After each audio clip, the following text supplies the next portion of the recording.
Do you dump hundreds of gold in gearing your characters in best in slot equipment? Are you tired of not being able to play Fashion Wars 2 to its fullest? It's time to lower your standards, put on your frugal hat, and save your gold with the best budget runes in the game.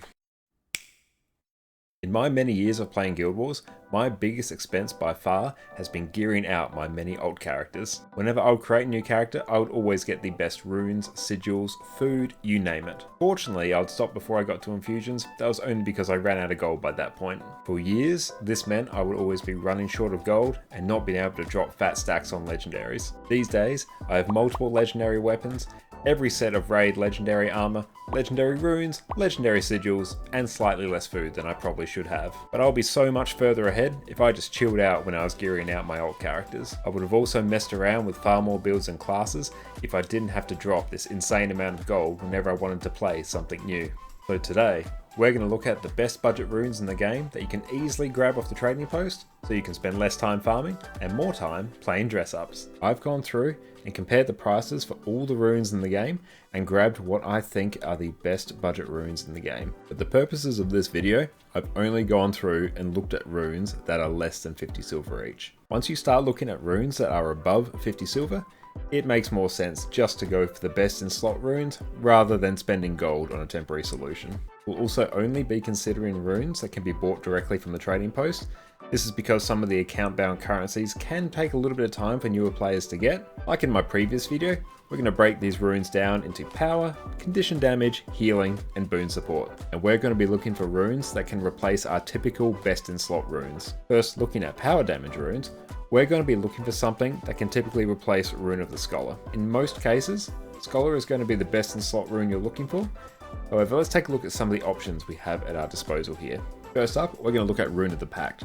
This rune gives you the same amount of additional power as Rune of the Scholar, as do most of the power runes we're looking at today. It also gives you some extra precision, which can get you closer to crit capping, especially when you're running exotic gear rather than ascended. This is a very good thing. You also grant yourself and allies some nice offensive boons while you're in combat, which pairs very well with the boon duration that comes with this rune. This is a very nice rune for solo play, particularly if your class does not have easy access to might, fury, and swiftness. This is very similar to Rune of the Fireworks, which is much more expensive, which is what I normally run on my Power Vindicator when running solo, so it was a real nice alternative here. It can also patch up might and fury uptime in disorganized dungeon or fractal groups if you need it. And coming in at just under 20 silver each, this rune is significantly cheaper than Rune of the Scholar. Next up, we have the Rune of Strength. If your class generates a lot of might naturally, then it's not a bad idea to double down on it with the Rune of Strength. Here you get a fat 50% extra might duration, and depending on the class, you may even cap might when running solo. It also includes a 5% damage increase when you have might, which is going to be basically all the time for most classes. Not only is this rune really cheap at just under 10 silver, it's also historically been a nice option for boon support classes like Mechanists, so you can easily supply 25 might to your group. While this rune doesn't give you the most damage out of the runes we're looking at today, there's a lot of value in this extra might duration, and it's insanely cheap. Next up on our list, we have Rune of the Flame Legion. This happens to be the cheapest rune that we're going to be looking at today at just over 4 silver a piece. While the extra burning duration you get is somewhat wasted on power builds, the 7% damage modifier to burning foes is very good.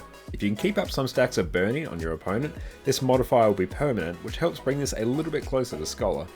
It's not a bad rune for Power Dragon Hunter, which has some burning baked into the build and can actually make use of that extra burning duration. There are better budget power runes out there, but this one is extremely cheap, so it has that going for it.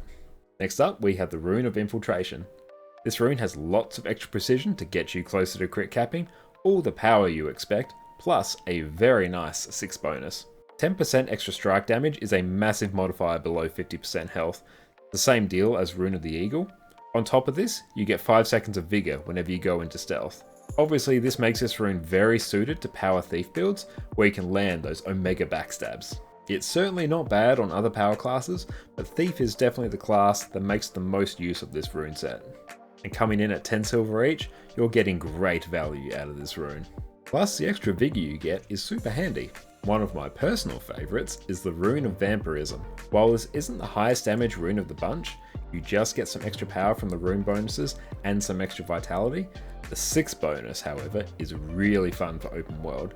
Each time you kill an enemy, you are healed for 10% of your maximum health, with no internal cooldown. This makes this a really good choice if you want a rune that's actually going to make your life easier. It's time to look down on those hordes of pocket raptors and whisper. No. That's 6 silver each, and given how good the 6th bonus of this rune is in open world, you could do far worse than Rune of Vampirism. If I had to pick one rune of these to replace Scholar, it would have to be Rune of the Eagle. Each stat bonus here is relevant to power classes, unlike the burning duration from Balthazar runes or the vitality from Vampirism. The bonuses you get are relatively similar to Rune of the Scholar already, you just get a bit of extra precision and a slightly different damage modifier, which is also very sweet towards the end of the fight. Moving on to the condition damage runes, here we're looking for something to replace Rune of the Nightmare, as well as some of the other condition specific runes, like your Rune of Tormenting and Rune of the Crate. There are less choices for condition damage runes compared to power, however we do have some nice choices here. Kicking off with my favourite of the budget condition damage runes, we have Rune of the Lich. Rune of the Lich gives us 19% extra condition duration instead of the 20% from Nightmare, and trades the extra condition damage for Vitality and the ability to summon a little buddy to tank attacks for us. Speak! Hi there. The Vitality here is a little wasted on DPS classes, but given how much extra condition duration you get and just how cheap this rune, it's hard to beat it. I'll also note that the Rune of the Tempest gives you 25% extra condition duration, but it's more on the expensive side, so I wouldn't call it a great budget choice. I love this rune and just how cheap it is. Plus, you can roleplay even harder as a minion mancer. The next few runes aren't necessarily budget alternatives, they're simply the best in slot runes for some classes that happen to be absurdly cheap. The Rune of Balthazar is the best rune for Condi Firebrand, plus lots of extra burning duration. If most of your damage happens to come from burning, this one's going to be your best bet. For Rune of the Afflicted, if you do mainly bleeding and poison, this one's a great choice. You've got flat Condi duration and both extra bleeding and condition duration baked in. Now it's time for the healing runes. It's going to be quite hard to find anything to replace Rune of the Monk. The insane healing modifier on the 6th bonus is just leagues ahead of what you'll see on all the other healing runes. Ascalonian Catacombs is also a fairly easy dungeon to run, and within a few days, you could have all the dungeon tokens you need to get yourself a full set of monk runes. With this in mind, there are a few decent options I think, however, these are a fair way behind Rune of the Monk. First up with Rune of Rebirth. The Rune of the Rebirth is identical to Rune of the Monk in all but the 6th bonus. Instead, we get some extra healing power, which is nice, and every 90 seconds we get to ignore a lethal blow. More or less get a do-over for whenever we mess up. Due to this rather handy 6th bonus, this is actually a really good rune for hand-kiting on Deimos, where messing up will cause your entire group to wipe. We also get the extra boon duration, which given most healing classes also provide boon support, makes this a decent choice. Of the runes we're looking at today, this is the one I'd probably slot in place of Rune of the Monk if I was forced to. Now we'll quickly touch on Rune of the Flock. Personally, I much prefer Rune of Rebirth over Rune of the Flock. The extra boon duration is much more useful than the extra vitality you're going to get here. However, you do get some extra healing output on the 6th bonus compared to the Rune of Rebirth, which is on a reasonably short cooldown. If you paired this with a low cooldown healing skill, then you can milk some extra value out of this rune set. As a temporary placeholder for monk runes, you could do far worse than this. And both of these runes are coming at around 10 silver each, so these are really cheap on the trading post. Boon support classes are a little bit odd in that they'll either just run a rune that provides some extra boon duration, like Rune of Leadership or Rune of the Firebrand, or just run a straight damaging rune if they don't need the extra boon duration. So if your boon support class of choice just runs a damaging rune, take a look back at the best budget power or condition damage runes. If you need the extra boon duration, and will normally run something like a leadership rune, then you can either look at the Rune of the Pack, which we discussed earlier, or if you're a condition damage boon support class, then there's a lot to love about the Rune of the Traveller. Depending on the build, it may even be the best in slot rune choice. Condillac Renegade can even run this one in fractals, provided you have high enough agony resistance to make up for some extra boon duration. Complicated segue, not for today. Back to the rune, you get 15% boon duration, great, plus 36 to all stats, nice. 10% extra condition damage slaps, and 25% movement speed.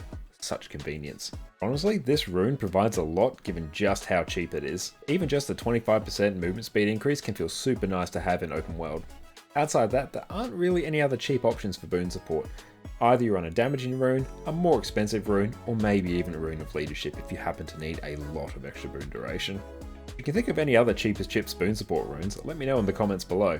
With that, you no longer need to drop fat stacks of gold and gearing up your dozens of alt characters.